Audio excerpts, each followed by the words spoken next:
Hey guys, Oscar here for Not a Grouch, notagrouch.com.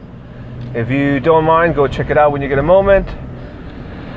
You'll find me on most social networks as Not a Grouch.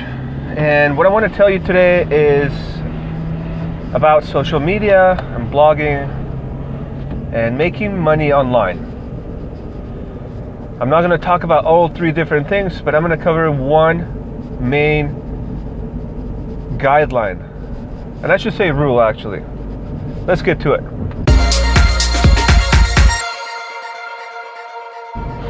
Okay. The rule I want to tell you is that there are no rules. A lot of people want to make the new media and social media be like old media, like radio and newspapers and magazines and television, broadcast television. And the fact of the matter is that it's nothing like that. First of all, it is social. Second, it is fast changing. When you wrote an article for old media, say a newspaper or magazine, you had to spend a lot of time making sure the article was perfect, well researched, perfectly edited, no mistakes, and you spent several days, maybe sometimes weeks. If it was a long essay, investigative report, for example, maybe you would spend months on it. Nowadays, when you write a blog post, you can write a blog post, spend a day on it, publish it, and then if you find that you made a mistake, you can go and correct it. If you find new research, you can add it. You can add a second blog post. And your essays, your blog posts don't have to be any certain length. A lot of people say, well, this should be between 250, 300 words up to 500 because nobody's going to read past 500 words. Well, that is wrong. A lot of my readers read my blog posts that are 1,000 words long or more because I provide value. That is the key to all of this stuff, value to the reader. And you don't have to make everybody happy. A lot of people won't care to read a 1,000-word article. I don't care about those people reading my blog. I go much further than skin deep when I talk about topics and when I do product reviews and things like that.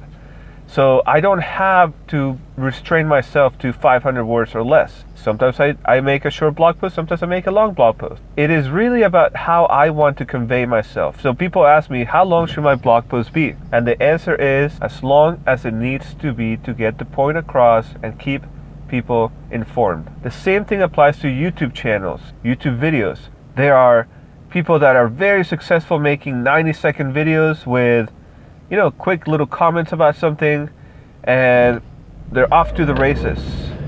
Put a 90-second video and they're good. But there are a lot of people that put in an hour-long video talking about one topic or longer, and they get hundreds of thousands of views. So there are no rules.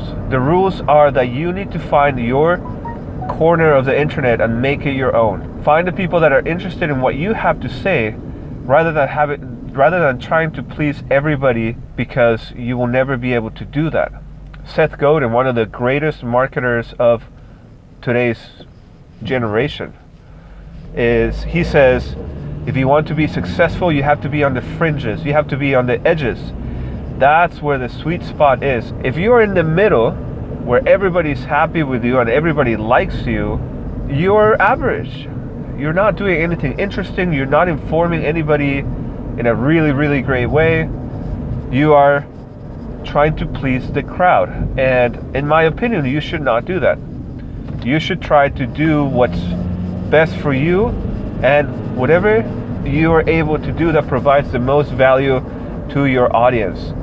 And so the lesson for today is there are no rules. Even when I tell you should do something or do something differently, or what we call best practices, that's all it is. They're tips and advice based on our personal experience and based on best practices. For example, you should have a good title on your YouTube videos. You should have a good description on your YouTube videos. But how long should your YouTube videos be? I'm not the one to tell you that, because like I said, I follow some people that make hour-long videos, some people that make 1-minute videos, and they're both successful.